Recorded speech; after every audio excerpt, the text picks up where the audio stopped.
الرحیم.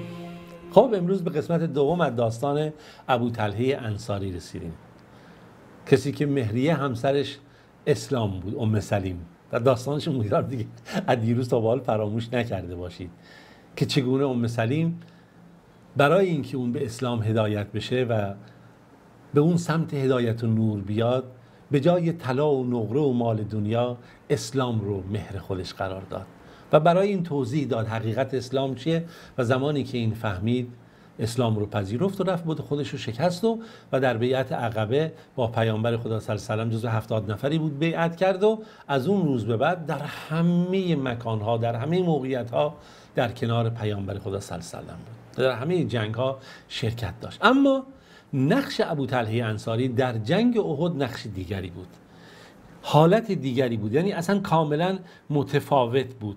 چرا که ابوطلحه انصاری رسول خدا صلی الله علیه و سلم رو خیلی دوست داشت. محبت پیامبر در تمام رگ و پی بدن اون جای گرفته بود و همچنان دوست داشت که همچنان رسول خدا صلی الله علیه و سلم رو ببینه و سیر نمیشد از دیدار رسول خدا صلی الله علیه و سلم و نمیتونست خودش رو سیراب بکنه از شنیدن کلمات شیرین و هدایت بخش پیامبر.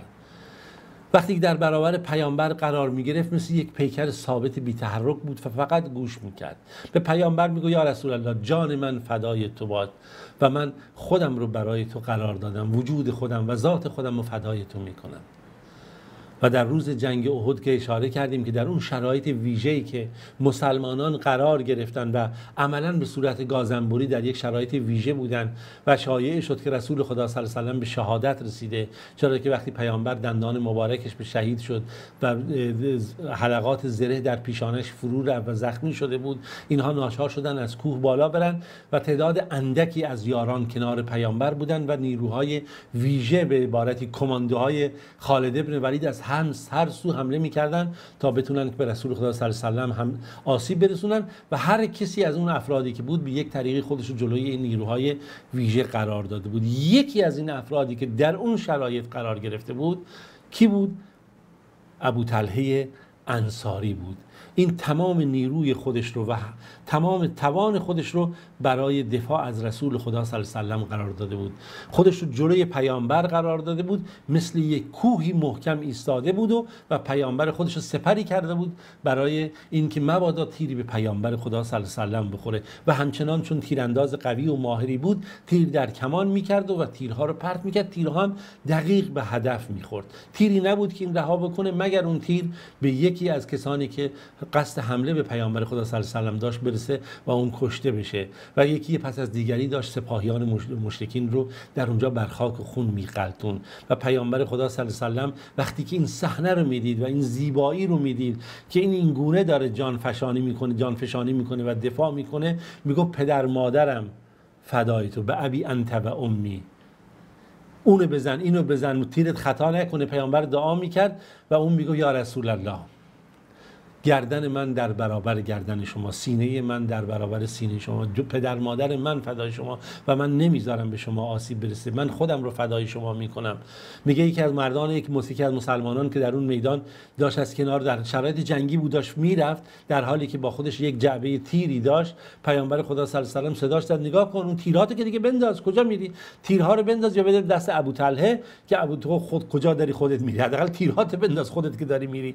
میگه ابوطلحه همچنان از پیامبر خدا صلی الله علیه و آله دفاع میکرد. در اون لحظه، در اون زمان و در اون دفاع و پیکار، صحنه خیلی عجیبه، واقعا نمیدونم چه جوری بتونه یک کسی این صحنه دفاع از پیامبر رو در بین یارانش در اون لحظات به تصویر بگیره. 3 تا کمان نقل شده که از ابوطلحه در اونجا شکست و تا جایی که خداوند مقدر کرده بود تونست تعدادی از مشرکین رو بکشه. بالاخره جنگ به پایان رسید و پیامبر خدا صلی الله علیه و سلم از دست دشمن در امان بود.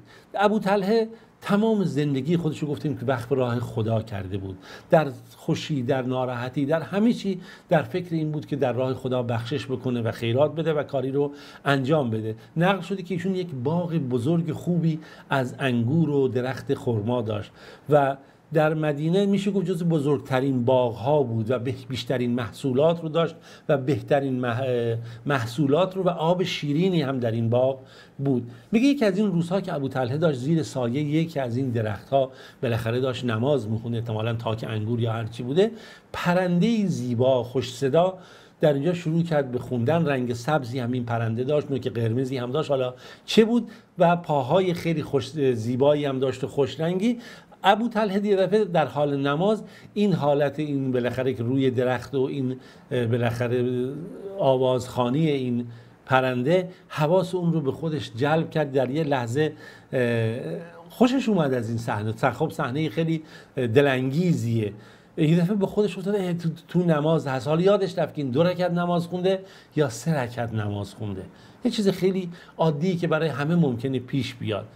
بالاخره وقتی نمازش رو تموم کرد رفت پیش رسول خدا صلی الله علیه و سلم و شکایت کرد به خاطر این اتفاقی که براش افتاده و اینکه اینجوری شده حواسش پرت شد و نفهمید چی خونده. خدا عاقبت ما رو بخیر کنه. بعد گفت یا رسول الله، من این باغ رو صدقه میدم در راه خدا. هر جا که شما خودتون دوست دارید و خدا دوست داره و رسول خدا دوست داره، این باغ رو قرار بدید خرج کنید برای هر مسیری که خودتون میخواید. نقل شده ابوطلحه زندگی خودش رو با روزه و جهاد به پایان رسوند. یعنی تمام عمرش رو بعد از این جریان دائما سعی میکرد تا میتونه روزه بگیره و در هر فرصتی در میدان جهاد باشه. حتی میگن ایشون در میدان جهاد بود که با دهان روزه از دنیا رفت، یعنی به عنوان یک مجاهد روزه‌دار از دنیا رفت. یعنی بعد از وفات رسول خدا صلی الله علیه و سلم تقریبا میگن ایشون سالیان سال 30 سال همین گونه زندگی کرد. 30 سال همین گونه زندگی کرد. حالا برخی مواردی رو نقل میکنن که ما نمیتونیم بگیم حالا این صحت و سقم، ولی خیلی نقل کردن که ایشون تداوم زیادی بر روزه داشت و جهاد رو هم رها نمیکرد. مخصوصا در وقتی که به پیری رسیده بود و ناتوان شده بود، باز هم به میدان جهاد میرفت و سعی میکرد در هر گوشه‌ای که مسلمانان دارن دفاع میکنن از سرزمین خودشون این شرکت بکنه. در میدان حتی جنگ‌های دریایی شرکت کرد در زمان حضرت عثمان و با سپاهیان اسلام همه جا حرکت میکرد. میگن ابوطلحه خودش رو با سپاه مسلمانان آماده کرد که چرا در زمان حضرت عثمان یک سپاهی رو باید در روی دریا میفرستادن، اصطلاحاً جنگ دریایی میگفتن. حالا الان هم همین جوریه.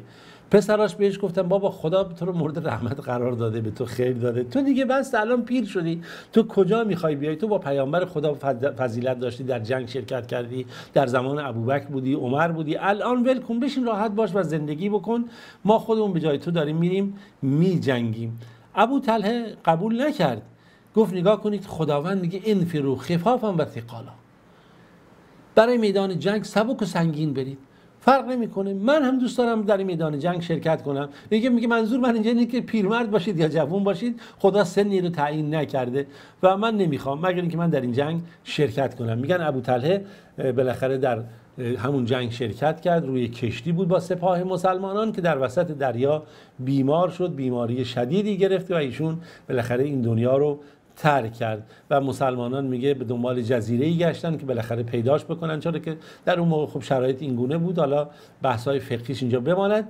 که بالاخره بعد میگه که 7 روز طول کشید تا جزیره‌ای پیدا کردن. جالب اینجاست که بعد از 7 روز که این جنازه روی کشتی بود، خب اون موقع نه یخچالی نه یخی نه هیچی، این جنازه میگه هیچ تغییری نکرده بود، گویا که این 7 روز ایشون خوابیده بود. بالاخره هیچ تغییری درش نبود، دور از خانواده و دور از وطن و دور از سرزمین و خونه و قبیله.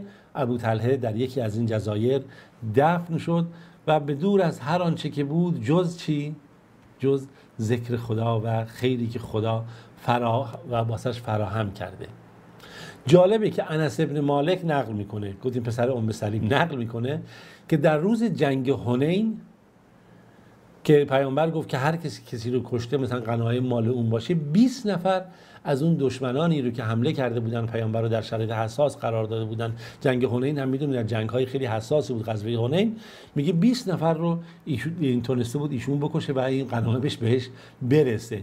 و در کتاب صحیح بخاری صحیح مسلم هم نقل شده که وقتی قرآن اومد لن تنالوا البر حتی تنفقوا مما تحبون، ابوطلحه اومد پیش پیامبر خدا صلی الله علیه و سلم گفت یا رسول الله مثلا من چی چنین باغی دارم که اشاره به همون باغ داره، یا مثلا اون چیزهایی رو دارم میخوام در راه خدا بدم، اون چیزهایی بهترین چیزهایی که برام وجود داره.